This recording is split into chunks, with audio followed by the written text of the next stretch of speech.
Good morning students. मैं हदीस sir Altaf Khan YouTube channel से आपके माध्यम से जुड़ा हूँ। स्टूडेंट्स, आप लोग जान रहे हैं कि हम लोग विश्व की सबसे बड़ी आपदा कोरोना वायरस से जूझ रहे हैं। इस कोरोना वायरस ने हमारे सामान्य ज़िंदगी को अस्त व्यस्त कर दिया है और इससे सबसे ज़्यादा प्रभावित भारत के 31 करोड़ स्टूडेंट्स हुए हैं। और चूँकि हम लोग बिहार क्षेत्र से आते हैं और हमारे बिहार में भी कोरोना वायरस ने अपना प्रसार काफ़ी तेज़ी से कर रहे हैं, इसलिए हम लोग इसके चपेट में ना पड़े, इसके लिए अभी सारी कोचिंग संस्थाएं स्कूल बंद हैं। तो हमारी ये इस यूट्यूब चैनल ने अपना एक अलग तरह से स्टूडेंट्स को शिक्षा देने के लिए ऑनलाइन माध्यम को चुना है। डियर स्टूडेंट्स, हर साल बिहार में 16 लाख स्टूडेंट मैट्रिक का एग्ज़ाम देते हैं। चूँकि एग्ज़ाम पिछला साल भी समय से लिया जाएगा, 2021 में एग्ज़ाम है। कई स्टूडेंट पहले से 10 का पढ़ रहे थे, फिर लॉकडाउन आ गया और अभी कब लॉकडाउन ख़त्म होती है, उसके बाद कब स्टार्ट होता है, तो ये देखने वाली बात होगी। फिर भी कोई भी स्टूडेंट पढ़ेंगे तो इस बार इतना कम समय है कि मैथ और साइंस ज़्यादातर टीचर ऑफलाइन पढ़ा सकते हैं, लेकिन हम लोग का ऑनलाइन में मेन विषय सोशल साइंस छूट जाता है, जबकि उसका नंबर का महत्व उतना ही है। आपको 80 नंबर उसमें मिलेगा लिखित रिटेन में और 20 प्रैक्टिकल मिलेगा जो कि साइंस का भी है। इसलिए हम इसको नहीं पढ़ेंगे। तो हमारा इस बार ऑब्जेक्टिव टाइप आ रहा है, तो ऑब्जेक्टिव टाइप में इसको हम ज़रा सा भी पढ़ लेते हैं तो हमारा आंसर आसानी से बन जाएगा। और आगे इस वीडियो को आप सपोर्ट करते हैं बढ़िया से, तो हम लोग जो है और कोशिश करेंगे कि सारा आपको सोशल साइंस दें। उसके बाद भी समय मिलेगा तो हम लोग मैथ साइंस सारा अपनी टीम के द्वारा दिया जाएगा। हम लोग अपना 100% योगदान देने का कोशिश करेंगे। बस आपसे ये रिक्वेस्ट है कि इस वीडियो को ज़्यादा से ज़्यादा प्रसार करें, लाइक करें, जिससे ये ज़्यादा लोगों तक पहुँचे। उसके बाद लाल जो बटन है उसको दबाना है, जिससे सब्सक्राइब होगा। इसमें आपका कोई खर्च नहीं होता है, किसी प्रकार का हानि नहीं है। इससे हमारा यूट्यूब, आप जब भी हम नए वीडियो डालेंगे वो आपको इन्फॉर्मेशन मिल जाएगा, तो आप उसमें देख पाएंगे। चलिए स्टूडेंट, तो हम लोग पहले अपना बिहार बोर्ड का सोशल साइंस देखते हैं, हमारा सामाजिक विज्ञान देखते हैं। क्योंकि स्टूडेंट्स, ये विषय ना केवल आपको 10 में सहयोग करेगा, बल्कि आप इसके बाद कंपटीशन के क्षेत्र में जाते हैं, यूपीएससी जाते हैं, बीपीएससी जाते हैं, या किसी भी क्षेत्र में कंपटीशन में जाते हैं, तो अगर इसको बढ़िया से पढ़ लेंगे कॉन्सेप्ट के साथ, तो हमारा राह आसान हो जाएगा। तो सामाजिक विज्ञान में हम लोगों का 80 नंबर कुल आता है। इस 80 नंबर में सबसे अहम स्थान जो है हमारा हिस्ट्री पेपर का है, क्योंकि इसमें 20 नंबर आता है। और इसके बाद ज्योग्राफी है, भूगोल है। भूगोल में जो है हमारा 20 नंबर इसमें भी आता है। उसके बाद पॉलिटिक्स है ना, पॉलिटिक्स है, सिविक्स जिसको कहते हैं, नागरिक शास्त्र, इसमें 17 नंबर आता है। इकोनॉमिक्स है, इकोनॉमिक्स में हमारा इसमें भी 17 नंबर आता है। तो 20, 20, 40, 17, 17, 34, 6 नंबर बच रहा। ये डिजास्टर मैनेजमेंट आता है, आपदा प्रबंधन, डिजास्टर मैनेजमेंट, आपदा प्रबंधन है ना, मैनेजमेंट, ये 6 नंबर का आता है। चूँकि स्टूडेंट, अभी आप लोग जान रहे हैं कि हम लोग अम्फान तूफान देखे थे, महाराष्ट्र में निसर्ग तूफान आया था। तो उसमें कैसे मैनेज किया जाता है, आपदा को किस तरह से मैनेज करना है, जिससे आपदा को हम रोक नहीं सकते, लेकिन आपदा आने के बाद उसके हानि कम से कम हो सके, और जो भी परेशानी हुआ है आपदा के दौरान, इसको हम कैसे मैनेजमेंट करके नुकसान कम से कम करें, इसी को आपदा प्रबंधन के तहत पढ़ा जाता है, जो कि 6 नंबर का है। कुल 80 नंबर और 20 आपको प्रैक्टिकल मिलेगा। स्टूडेंट, तो हम आज आप लोगों को ये स्टार्ट करते हुए हिस्ट्री पढ़ना हम लोगों जो है आज हिस्ट्री पढ़ेंगे। इसके बाद ये खत्म होने के बाद हम लोग सारा विषय पढ़ेंगे, है ना। तो हिस्ट्री हम लोग पढ़ते हैं। तो हिस्ट्री में कुल हम लोग जानते हैं कि 10 का हिस्ट्री में हमारा कुल 8 लेसन है। हम लोग आज पहला लेसन पढ़ेंगे, है ना। हमारा पहला लेसन जो है वो है यूरोप में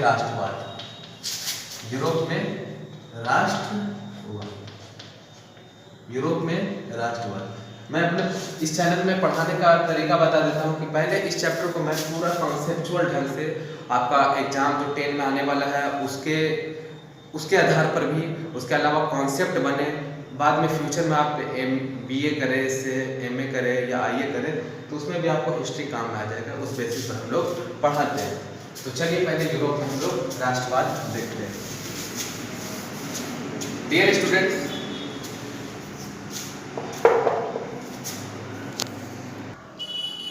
यूरोप में राष्ट्रवाद आप लोग जानते हैं, 9 में पढ़े होंगे या बच्चा में ही पढ़ेंगे कि विश्व जो है उसमें 29% स्थल लैंड है और 71% जल है, जिसमें 4 महासागर आते हैं, है ना। सबसे बड़ी महासागर प्रशांत महासागर, और एक हमारा देश, हमारे महान देश भारत के नाम पर भी एक महासागर है जिसको क्या कहते हैं, हिंद महासागर। और इस तरह से स्थल जो 29% भाग है उसमें कुल 7 महादेश में भाग है, उसको बांटा गया है 7 महादेश में। आप लोग जानते होंगे सबसे बड़ा महादेश जहां हम लोग रहते हैं एशिया, जिसमें 60% जनसंख्या, विश्व की 60% जनसंख्या एशिया में रहती है। और इसी तरह से आप लोग जानते होंगे कि एशिया सबसे बड़ी महाद्वीप है या महादेश भी उसको कहते हैं। और यूरोप भी एक महादेश है जो कि 6ठा नंबर पर आता है, ऑस्ट्रेलिया से थोड़ा बड़ा होता है।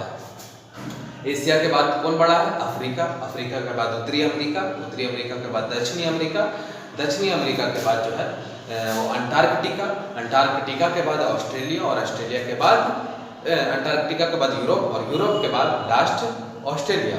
और वैज्ञानिकों ने भी एक नया महादेश का भी खोज किए हैं, लेकिन उसका भी नामकरण नहीं हुआ है, उसको धरातल पर नहीं लाया गया। उसका नाम है जीलैंडिया, 8वां महादेश आने की कगार पर है जीलैंडिया, लेकिन उसको अभी तक प्रमाणित नहीं किया गया। तो यूरोप जानते होंगे, हम लोग जो है एशिया में रहते हैं, और एशिया के सेम पश्चिम में, एशिया के किधर, पश्चिम में, ये एशिया है मान लीजिए, इसके पश्चिम में जो है यूरोप है, और नीचे जो है आपका क्या पड़ता है, अफ्रीका। तो अफ्रीका को हम लोग कहाँ कर सकते हैं, उत्तर में, और इधर पड़ता है उत्तरी अमेरिका, दक्षिणी अमेरिका। तो उत्तरी अमेरिका और दक्षिणी अमेरिका का किधर हो गया, पूरब में, और इधर ऑस्ट्रेलिया पड़ता है, न्यूजीलैंड है यहाँ पर। तो यहाँ पर है यूरोप। यूरोप आप लोग जानते होंगे कि यूरोप में, हमारे देश में यूरोपियों का आगमन जो है 15वीं शताब्दी से ही हो गया था। 1498 में सबसे पहले यूरोपियन जो है वास्को डी गामा भारत में 1498 मई 1498 में आए थे कालीकट तट पर। तो इसी तरह से यूरोपियन आना शुरू हुए। तो यूरोप में पुर्तगाल पड़ता है, आपका स्पेन पड़ता है, इंग्लैंड पड़ता है, फ्रांस पड़ता है, जर्मनी पड़ता है, इटली पड़ता है। ज़्यादातर वहाँ जो है लोग, वहाँ के भौगोलिक कारणों की वजह से वहाँ के लोग अंग्रेज होते हैं, गोरे होते हैं, है ना।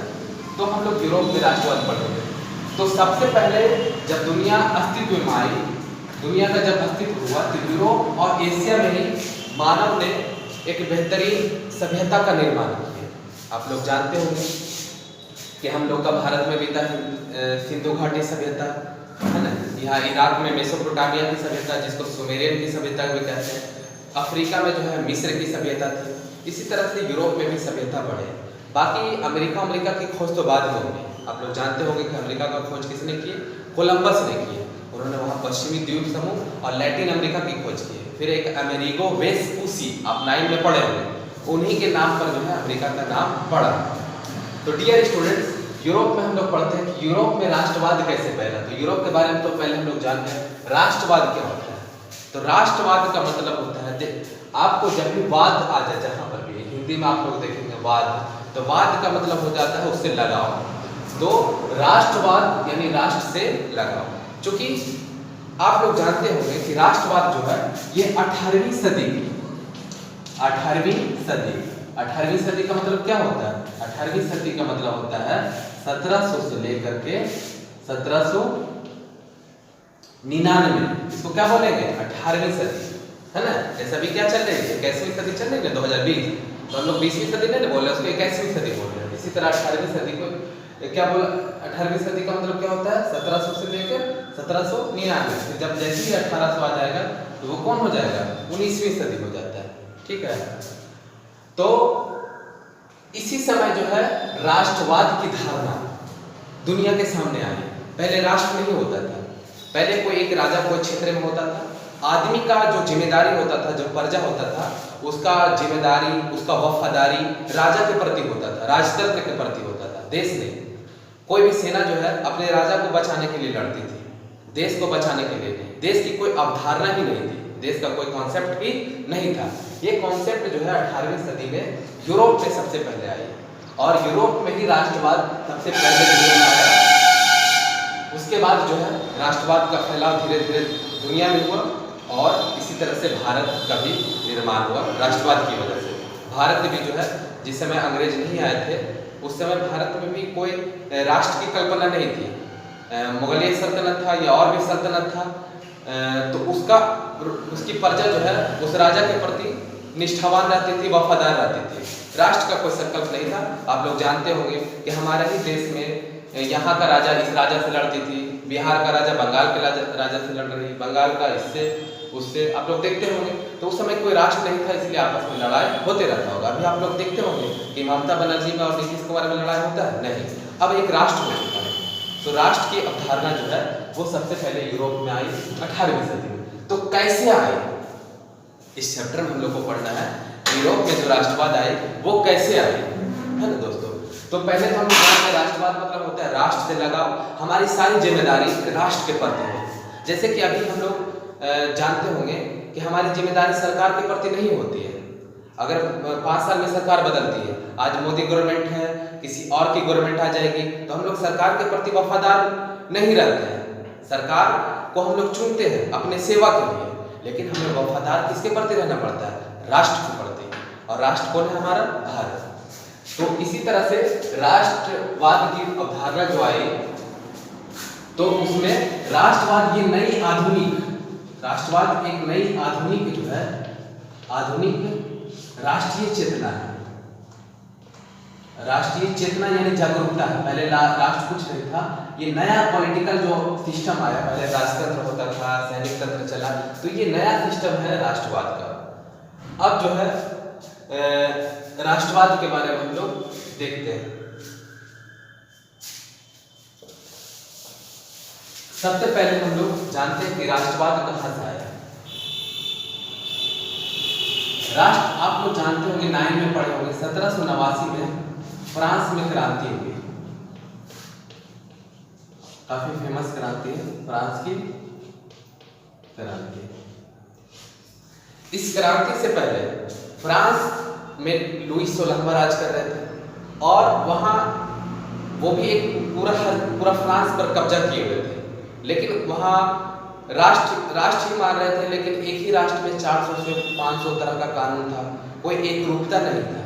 तो उस क्रांति के बाद जो है वहाँ के फ्रांसीसियों ने मांग की कि सभी के लिए एक कानून, क्योंकि हम लोग सभी एक भाषा बोलने वाले हैं, एक तरह हमारा कल्चर है, एक तरह हम लोग खाते पीते हैं, रहते हैं, तो हमको एक राष्ट्र माना जाए। जैसे भारत में देखा जाए तो रंग अलग अलग हो, दक्षिण का कुछ हो, उत्तर का कुछ हो, लेकिन हमारी संस्कृति, हमारा कल्चर, हमारा ट्रेडिशन, शादी विवाह के नियम या और भी नियम, वो हमें एक जैसा मिलता है।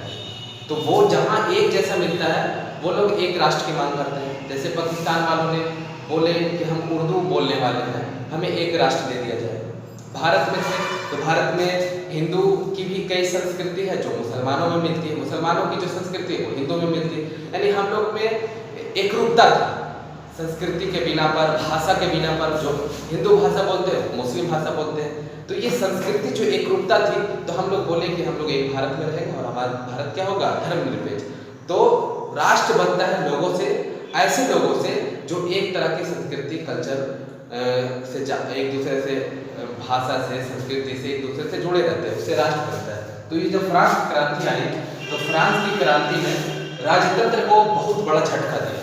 इसी क्रांति के बाद जो राजतंत्र होता था, राजा सिस्टम, राज व्यवस्था, उसको इस क्रांति ने तहस नहस कर दिया।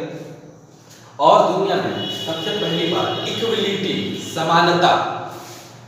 समानता यानी सभी लोग क्या है, समान। पहले वहाँ पादरी वर्ग जो चर्च में पूजा कराते हैं उनका काफी महत्व था। कुलीन लोग जो छोटे छोटे राजा होते थे उनका काफी महत्व था, और आम जनता कुछ महत्व नहीं था उनका, कोई उनको समान अधिकार नहीं था। तो इस क्रांति ने सबसे पहले इक्वलिटी दिया, उसके बाद फ्रेटर्निटी दिया, भाईचारे, सभी क्या है, भाई है ना। उसके बाद जो है लिबर्टी दिया, सभी लोग क्या है, स्वतंत्र है, हम लोग स्वतंत्र पैदा होते हैं, इसलिए हमें जिस तरह से सभी लोग स्वतंत्र पैदा होते हैं उसी तरह उसको भी जीना भी जिंदगी में जो है वो स्वतंत्र है। तो ये तीन नारा थी। इस तीन नारा के बाद यूरोप में जो है यह धारणा फैली कि हम लोग राजतंत्र के गुलाम में नहीं रहेंगे, हम लोग सब बराबर हैं। इस राज व्यवस्था में भेदभाव होता है, कुलीन लोग को ज़्यादा मिलता है, जो राजा के ऑफिसर है या छोटे छोटे राजा है उन लोग को ज़्यादा बेनिफिट मिलता है, हम लोग को बेनिफिट नहीं मिलता। हम लोग राष्ट्र बनाएंगे और राष्ट्र में सभी लोग समान रहेंगे। इसी राष्ट्र के बाद लोकतंत्र आए, जिसमें सबसे ज़्यादा पावर किसके पास? जनता के पास। जनता अपने प्रतिनिधि चुनते। तो इस क्रांति के बाद फ्रांस में जो है राष्ट्रवाद आया। तो आप लोग जानते हैं कि इस क्रांति के बाद जो है राजतंत्र खत्म हो गया, है ना। और 1789 से ही लेकर के 92 तक वहाँ गणतंत्र घोषित कर दिया गया। यानी कि अब जो मेन जो गणतंत्र का मतलब होता है, आप लोग पढ़ते हो कि गणतंत्र दिवस। गणतंत्र का मतलब होता है कि देश का जो प्रमुख होगा वो निर्वाचित होगा, उसको लोग चुनेंगे, ना कि वो मतलब अनुवांशिक होगा। राजा का बेटा है तो राजा का बेटा ही बनेंगे राष्ट्र का प्रमुख, ऐसा नहीं। वो गणतंत्र होंगे कि यानी उसको जनता ही चुनेगी। राष्ट्र का जो प्रमुख होंगे उसको कौन चुनेगी? जनता चुनेगी। तो ये गणतंत्र आया। उसके बाद 1789 से 94 तक यही चला। उसके बाद वहाँ जो है राजा बने 1799 में।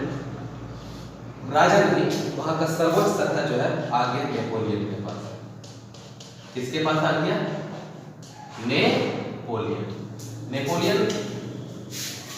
नेपोलियन बोनापार्ट, इसका नाम सुने होंगे। यूरोप का विजेता, लगभग यूरोप का भाग को इन्होंने जीत लिया था। इंग्लैंड का और कुछ रसिया के कुछ भाग को छोड़ करके नेपोलियन ने सारा भाग को जीत लिया था। नेपोलियन बोनापार्ट, इनका जन्म जो है कोर्सिका में हुआ था। कोर्सिका फ्रांस का एक द्वीप है। भूमध्य सागर, आप देखे होंगे भूगोल अगर पढ़ते हैं मानचित्र, तो भूमध्य सागर में एक कोर्सिका द्वीप है, वहाँ उनका जन्म हुआ था। तो नेपोलियन बोनापार्ट 1799 में कौंसल बनते हैं, प्रथम कौंसल। कौंसल का मतलब था कि 3 लोग अब शासन करेंगे। कौंसल, एक फर्स्ट कौंसल, सेकंड कौंसल और थर्ड कौंसल। कौंसल आप लोग किताब में देखेंगे। ये सारा एग्जाम भी है और बेसिक भी है, हमारा बेसिक भी कौंसल। तो इसमें प्रथम कौंसल जो बनता था, वो प्रथम कौंसल जो है उसको ज्यादा अधिकार होता था। तो 1799 में नेपोलियन को प्रथम कौंसल बनाया गया। और 1799 तक नेपोलियन पहले सेनापति होते थे फ्रांस की तरफ से। जब क्रांति हुआ तो क्रांति की सेना में ये सेनापति थे और बहुत सारा क्षेत्र को जीते। जीतने के बाद इनको 1799 में प्रथम कौंसल बना दिया गया। प्रथम कौंसल में इनको इतना राइट आ गया, इतना ये कानून बना दिए कि इसके बाद जो है ये 1804 में, कब? 1804 में ये सम्राट बन जाता है। हो गया नेपोलियन बोनापार्ट 1804 में सम्राट बन गया। सम्राट एज ए बादशाह उसको कहते थे, राजा कहते थे। उसने जो वहाँ गणतंत्र आया था उसको लगभग समाप्त कर दिए, एक तरह से वो राजा ही बन गए। लेकिन 1789 में जो फ्रांस की क्रांति हुई थी, उसका जो समानता, इक्वल, स्वतंत्रता, लिबर्टी, भाईचारगी, विश्व बंधुत्व, फ्रेटर्निटी, वो भावना थी। बादशाह थे, राजा थे, वही सिस्टम था, लेकिन उसमें वो भावना थी और सिस्टम को उन्होंने ज़्यादा से ज़्यादा पारदर्शी, ट्रांसपेरेंसी बनाया। जब ये और नेपोलियन बोनापार्ट सिर्फ फ्रांस को ही ऐसा नहीं देखना चाहते थे, उनका इच्छा विश्व विजेता की थी। हालांकि उन्होंने विश्व विजेता के लिए प्रयास भी किए थे, लेकिन आप जानते हैं उनको मिस्र के पास, अलेक्जेंड्रिया के पास उनको हरा दिया गया था। नहीं तो ये पूरा यूरोप और एशिया को जीतने वाले थे। हालांकि वो नहीं जीत पाए और सिर्फ यूरोप के ही अधिकांश भागों को जीते। लेकिन उनका मकसद था कि जो सिस्टम फ्रांस में रहे वही सिस्टम यूरोप के अन्य क्षेत्र जहां वो जीते हैं। तो उन्होंने इटली, उस समय बहुत सारे छोटे छोटे भागों में बटा हुआ था, उनको उन्होंने जीता। जर्मनी लगभग 300 क्षेत्रों में बटा हुआ था, उनको उन्होंने जीता। जीतने के बाद वही सिस्टम जो फ्रांस में किए थे, इक्वलिटी, फ्रेटर्निटी और लिबर्टी का सिस्टम वहाँ लागू किए। लागू करने के बाद जो जर्मनी 300 क्षेत्रों में बटा हुआ था, उसको वो एक सिस्टम और कम, मतलब छोटे छोटे क्षेत्रों को मिला करके जो है बहुत सारा मिलाने की कोशिश की। इसी में उन्होंने 39 राज्य, 300 राज्य थे छोटे छोटे, यानी स्टेट, हल्का हल्का छोटा छोटा जो एरिया रहता है ना, 39 राज्य को मिला करके राइन राज्य संघ बनाया। क्या बनाया? राइन राज्य संघ एग्जाम में आता है ना। 39 राज्यों को 300 राज्यों में बटा था, तो कम से कम उसको और कम करना था, तो 39 राज्यों को मिलाकर के एक राज्य बना दिया, उसका नाम क्या था, राइन राज्य संघ। ठीक है। इसी तरह से इटली को भी जो है और ज़्यादा बिखरा हुआ क्षेत्र था, उसको थोड़ा सा इकट्ठा किया। इकट्ठा करने के बाद वो समानता का सिद्धांत वहाँ लाए। लोगों ने देखा कि हमारे क्षेत्र में पहले से जो राजा है वो हमारे साथ कितना भेदभाव करते हैं। जो आम किसान मजदूर है उसका कोई विशेष अधिकार नहीं, सारा टैक्स उन्हीं को देना पड़ता था। लेकिन जो राजा थे, चर्च के पादरी थे, राजा के सहयोगी अधिकारी थे, या छोटे छोटे राजा जिनको कुलीन कहा जाता था, जो बड़े नस्ल में पैदा होने वाला माना जाता था, उनको खूब अधिकार था। ये इनमें और इनमें बहुत भेदभाव था, आम और खास का सिस्टम था। जबकि भारत में क्या है, सभी एक है, वीआईपी सिस्टम बंद हो चुका है। तो इस तरह से वहाँ था। तो नेपोलियन ने जहाँ जो क्षेत्र जीते वहाँ भी उन्होंने समानता का प्रयास किया। समानता का प्रयास से लोग काफ़ी खुश हुए, लोग को लगा कि ऐसा भी जिंदगी होता है, हम लोग सब समान भी होते हैं। तो हमें नेपोलियन का सिस्टम उसको भाने लगा। दूसरी बात, नेपोलियन चूँकि बाहर के थे, फ्रांस के थे, कोई भी आदमी जो है अपने क्षेत्र का आदमी को ही राजा देखना चाहता है, अपने ही क्षेत्र का आदमी को बादशाह देखना चाहता है। जैसे हम लोग भारत में हम लोग जो है क्या दूसरे देश का आदमी को प्रधानमंत्री बना सकते नहीं, हम लोग भारत के ही आदमी को बनाएंगे। तो वहाँ का आदमी सोचे कि चलो सिस्टम बहुत अच्छा है, लाख जितना भी अच्छा सिस्टम, अंग्रेज या किसी का भी शासन जितना भी अच्छा हो जाए, लेकिन 100 शासन जो होता है, सेल्फ रूल जो होता है, वो सेल्फ रूल होता है। इसी तरह से वहाँ भी भावना आया। तो नेपोलियन को हटाने के लिए, क्योंकि नेपोलियन शक्तिशाली थे, उनको हटाने के लिए भी छोटे छोटे राज्य इकट्ठा होना शुरू हो गए। इकट्ठा होकर के एक राष्ट्र के रूप में बनना शुरू हो गए। और इसी तरह से आप लोग जानेंगे, आगे हम लोग पढ़ेंगे, यूरोप में राष्ट्रवाद एक बड़ी चैप्टर है, इसमें हम लोग पढ़ेंगे कि किस तरह से जर्मनी जो कि इतने बटे हुए थे, वो एक राष्ट्र के रूप में 1871 में बनते। जर्मनी का एकीकरण होता है, बिस्मार्क उसमें एकीकरण का मसीहा थे। इटली भी बहुत सारे क्षेत्रों में बटे हुए थे। पोप का साम्राज्य था, सिसिली था, सार्डिनिया पिडमैंट था, वेनेशिया था, लोम्बार्डी था, वो सब मिलकर के एक इटली बन गए। तो उसका भी एक अलग महत्व है, हम लोग उसको आगे जो है इटली के एकीकरण में पढ़ेंगे। तो इतना जब ये नेपोलियन कर रहे थे, तो नेपोलियन को हटाने के लिए विरोध प्रदर्शन शुरू हो गया। दूसरी ओर फ्रांस में जो राजतंत्र को हटाया गया, तो वहाँ का जो पहले हर देश में राजतंत्र हुआ था, तो राजतंत्र के बादशाह जो हुए वो बहुत सतर्क हो गए। अरे भाई, वहाँ हटाया गया तो सब तो देश बगल ही में रहता, उनको भी हटा दिया जाएगा। इसलिए जो है हमें नेपोलियन को हटाना है। नेपोलियन को हटा करके फिर से फ्रांस में जो बुर्बन वंश का राज था, बुर्बो वंश को वहाँ बैठाया जाए। तो इसलिए जो है इसको हटाने के लिए इकट्ठा हुआ। उसमें सबसे अगुआ था ऑस्ट्रिया ऑस्ट्रेलिया नहीं, ऑस्ट्रिया एक देश है, अभी भी है, उसकी राजधानी वियना है।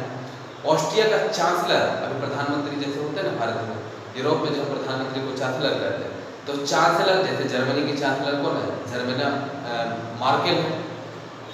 तो वो चांसलर जो है उन्होंने इसका अगुवाई की और नेपोलियन को हराने के लिए इंग्लैंड से, रसिया से, इन लोग के राजा से संबंध बनाए कि इसको हराना है। आखिरकार नेपोलियन बोनापार्ट, जिनकी महत्वाकांक्षा थी कि पूरा यूरोप को विजय किया जाए, इन्होंने रसिया में युद्ध हारने के बाद, स्पेन में कुचलने के बाद, उनका महाद्वीपीय जो व्यवस्था था उसका विफल होने के बाद आखिरकार इनको 1815 में पूरी तरह से वाटरलू के युद्ध में इनको हरा दिया जाता है। और उनको बहुत दूर अटलांटिक महासागर के एक सेंट हेलेना द्वीप है, वहाँ उनको भेज दिया जाता है, बंदी बना दिया जाता है। 1861 में वहीं बेचारे मर जाते हैं। अब जो जीतता है ये लोग ऑस्ट्रिया के अगुवाई में, मेटरनिक के अगुवाई में, ये लोग वियना में बैठते हैं। वियना कॉन्फ्रेंस होता है, जीतने के बाद एक तो सम्मेलन होता है ना, तो इसी तरह से वियना, ऑस्ट्रिया की जो राजधानी वियना में बैठक होता है। इंग्लैंड के राजा आते हैं, रसिया के राजा आते हैं, मेटरनिक उसकी अध्यक्षता करता है। और जो है मेटरनिक व्यवस्था है ना, जिसको यूरोपीय कंसेप्ट कहते हैं, यूरोपीय सिस्टम लाता है।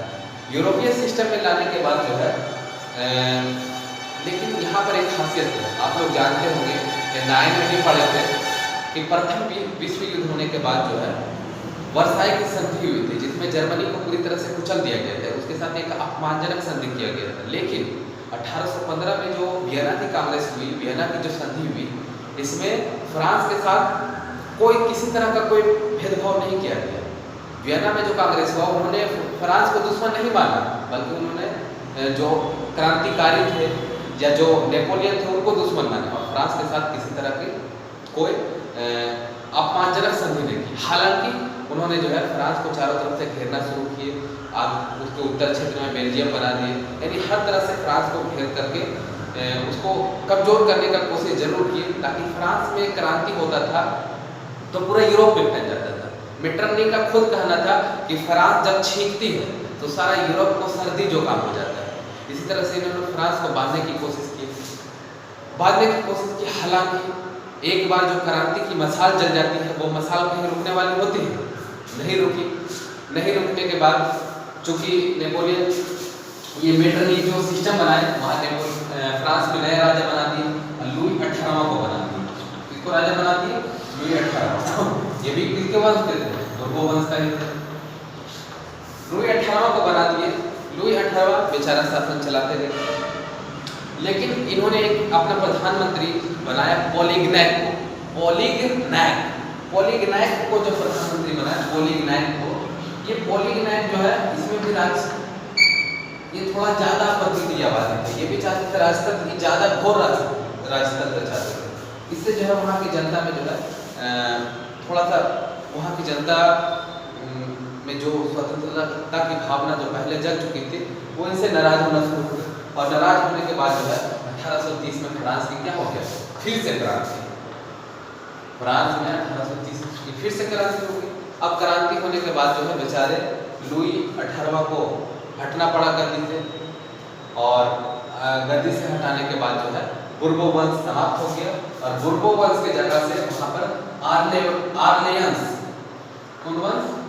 एग्जाम की दृष्टि से बहुत इंपॉर्टेंट, आर्लियंस वंश का वहाँ पर शासन है। कौन वंश का? आर्लियंस वंश का। और इसके राजा जो है लुई फिलिप को बनाया गया। किसको बनाया गया? लुई फिलिप को इसका फिर से राजा बनाया गया, और कहा गया कि आपको जो है एक प्रतिनिधि सभा बनाना है, एक सभा होगा यानी संसद होगा, है ना, एक सभा यानी इसको क्या कहते हैं? संसद। उसी के सुझाव पर ही आपको फैसला करना है, और फ्रांस की जनता को स्वतंत्रता, समानता और बंधुता का जो है भावना को बढ़ाना है। ये लुई फिलिप शासन करते गए। अब चूंकि आप जानते हैं कि 1830 में फ्रांस की क्रांति थी, तो यूरोप में फ्रांस जब छिपता है तो सारे यूरोपियों को सर्दी जुकाम हो जाता है। इस तरह से और भी जगह क्रांति हुई, और भी जगह जो है राजतंत्र पर प्रहार किया गया, राजतंत्र के विरुद्ध आंदोलन किया गया। धीरे धीरे यूरोप में जो है राजतंत्र सिस्टम कमजोर होने लगा, क्योंकि राजा हमेशा चाहते थे कि मेरी सत्ता मजबूत रहे, कोई देश ना पनपे। एक देश पनप जाने के बाद जनता एक हो जाती है, इसलिए कभी भी राजतंत्र को पलट सकती है। इसलिए राजा हमेशा चाहते थे कि हम एक बड़ा पोजीशन पर रहे, छोटा छोटा राजा हर जगह बना था, कोई देश नहीं बन पाया। लेकिन चूंकि क्रांति स्टार्ट हुआ तो हर जगह क्रांति स्टार्ट हुआ, हर जगह राजतंत्र कमजोर हुआ, और राष्ट्रवाद की भावना धीरे धीरे क्या होने लगी? मतलब बढ़ने लगी। तो फिर हर जगह हुआ, हर जगह कुछ ना कुछ चेंज हुआ। लेकिन हम लोग चूंकि फ्रांस की 1830 की क्रांति फेमस है तो हम लोग उसको पढ़ते हैं। तो ये आर्लियंस वंश बना, लुई फिलिप बना, ये भी ठीक ठाक चल रहे थे। लेकिन इन्होंने जो है अपना प्रधानमंत्री गीजो को बनाया। गीजो ये काफी प्रतिक्रियावादी थे। प्रतिक्रियावादी शब्द आएगा। प्रतिक्रियावादी मतलब वो राजतंत्र का समर्थक, नए तरह का जो बदलाव हो रहा था उसका घोर दुश्मन, नहीं चाहता था कि बदलाव हो, यानी पूरा का पुराना सिस्टम वही राजतंत्र वाला रहे। ये भी वही गीजो भी वही चाहते थे। फ्रांस की जनता फिर उबाल हुई, उसके बाद 1848 की क्रांति हो गई। 1848 की क्रांति के बाद ये जो इसका आर्लियंस वंश खत्म हो गया। फिर से जो है फ्रांस में गणतंत्र की स्थापना हुई, वोटिंग हुआ, और वोटिंग होने के बाद लुई नेपोलियन, नहीं इनका नेपोलियन का ये भतीजा थे, लुई नेपोलियन जो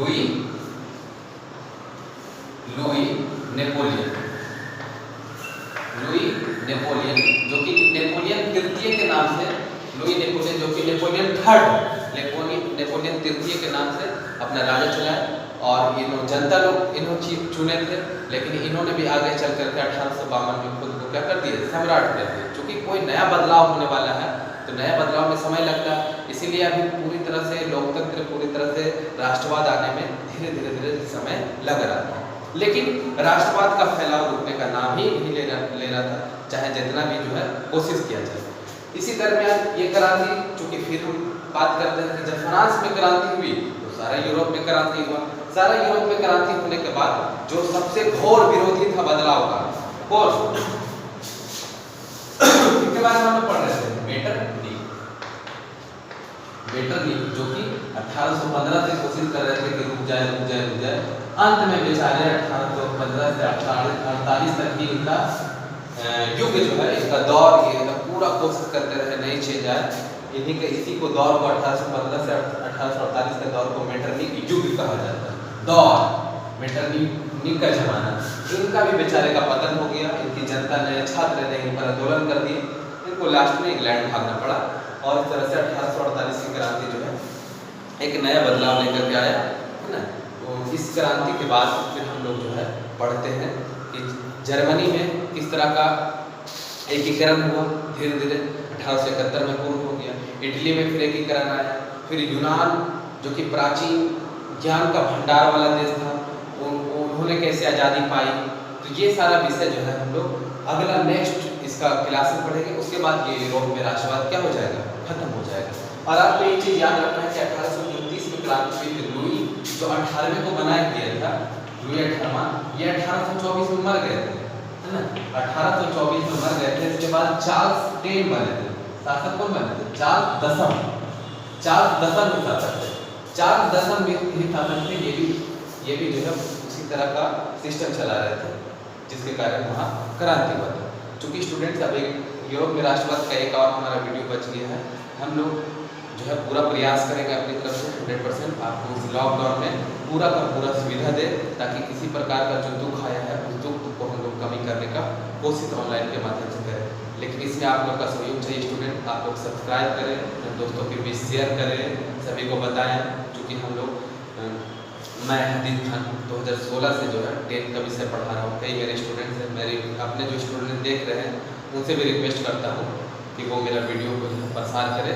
ये वीडियो बिहार के 16 लाख जनता को जानी चाहिए, 16 लाख छात्र को जानी चाहिए। इस छात्र से सभी, इस वीडियो से सभी लाभान्वित हो, इसकी हम आशा करते हैं, है ना। तो थैंक यू, आज के लिए।